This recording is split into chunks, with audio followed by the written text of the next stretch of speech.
रहीम झूठ बोल रहा था। असलियत सिर्फ वही जानता था, लेकिन गांव वालों को उसकी मीठी बातें सच लग रही थी। उसी समय सामने रामू की दुकान पर भी कुछ ग्राहक खड़े थे। रामू भैया, उधर नई दुकान खुली है, वो आपसे काफी सस्ता मटन दे रहा है। अच्छी बात है। अगर लोग खुश हैं तो मुझे भी खुशी है। व्यापार में मुकाबला होना चाहिए, दुश्मनी नहीं।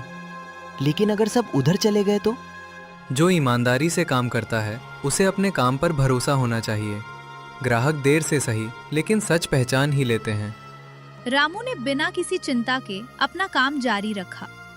दूसरी तरफ रहीम की दुकान पर भीड़ बढ़ती जा रही थी। शाम तक उसका लगभग पूरा माल बिक गया। दुकान बंद करके वो खुशी खुशी घर पहुंचा। माँ, देखो आज पहले ही दिन कितने पैसे कमाए हैं। इतने सारे पैसे? बेटा कहीं कोई गलत काम तो नहीं किया? अरे माँ, व्यापार में थोड़ा दिमाग लगाना पड़ता है। सीधे साधे लोग हमेशा गरीब ही रहते हैं। बेटा, गलत कमाई ज्यादा दिन नहीं टिकती। आप पुरानी बातें छोड़ो, अब जमाना बदल गया है। माँ ने कुछ नहीं कहा। उसे महसूस हो रहा था कि उसका बेटा लालच में अंधा होता जा रहा है। अगली सुबह रहीम फिर उसी व्यापारी के पास पहुंच गया। अरे रहीम भाई, आज फिर आ गया। कल ही तो लेकर गया था माल, आज फिर इतना जल्दी आ गया। हाँ, कल वाला माल पूरा बिक गया, आज उससे भी ज्यादा चाहिए। देख, ये मटन ज्यादा दिन पुराना है, जल्दी बेच देना। तुम बस माल दो, बेचना मुझे आता है। व्यापारी ने उसे फिर सस्ता और पुराना मटन दे दिया। बबलू ने उसे अच्छी तरह धोया, ऊपर से मसाले लगाए और फिर दुकान पर सजाकर रख दिया। दूर से देखने पर कोई भी धोखा खा जाता।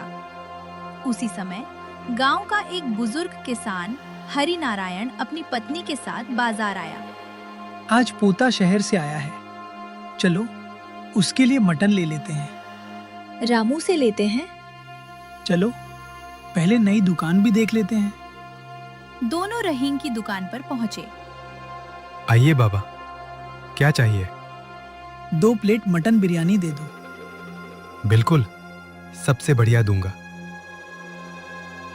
या लीजिए, आपका 2 प्लेट मटन बिरयानी। शाम को जब घर में मटन बिरयानी लगा रहा था तो पूरे घर में अजीब सी बदबू फैलने लगी। दादाजी, इसमें से अजीब गंध आ रही है। मुझे भी लग रहा है कि मटन ठीक नहीं है। ऐसा कैसे हो सकता है? उन्होंने थोड़ा सा खाकर देखा, स्वाद भी अजीब था।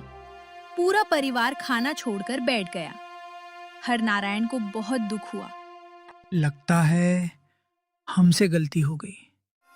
कल सबसे पहले दुकान पर जाऊंगा। उधर रहीम अपनी दुकान पर बैठा था। उसके चेहरे पर घमंड साफ दिखाई दे रहा था। वाह, 2 दिन में इतनी कमाई। अगर ऐसे ही चलता रहा तो कुछ महीनों में पूरे बाजार का सबसे अमीर आदमी बन जाऊंगा। लेकिन अगर किसी ने शिकायत कर दी तो? शिकायत करने दो। 2-4 लोगों की आवाज से कुछ नहीं होता। जब तक भीड़ मेरे साथ है। अगली मुझे सुबह कोई बाजार नहीं हरा खुलते ही सकता। हमेशा की तरह चहल पहल शुरू हो गई। उसी समय हरि नारायण अपने हाथ में कल खरीदा हुआ बचा हुआ मटन लेकर सीधे रहीम की दुकान पर पहुंच गया।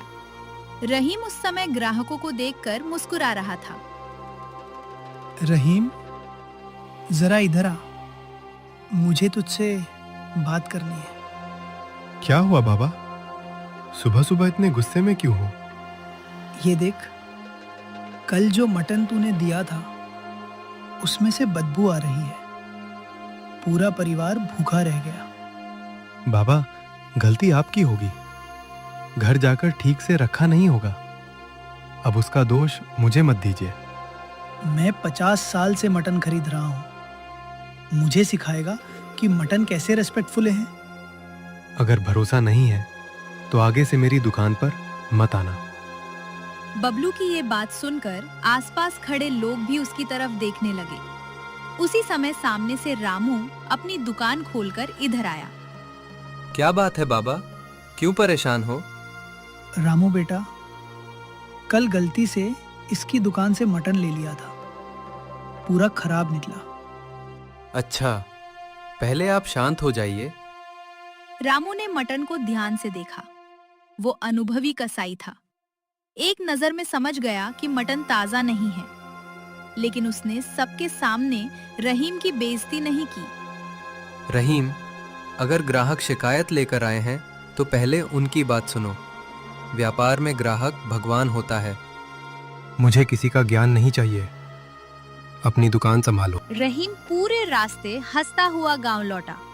उसके मन में सिर्फ एक ही बात थी, रामू को बदनाम करना।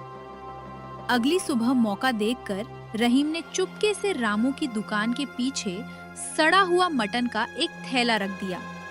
कुछ देर बाद वो जोर जोर से चिल्लाने लगा। अरे गांव वालों, जल्दी आओ, रामू खराब मटन बेच रहा है। गांव वाले दौड़कर वहां पहुंचे। सबने दुकान के पीछे बदबू वाला थैला देखा। रामू भैया, ये क्या है? मुझे नहीं पता,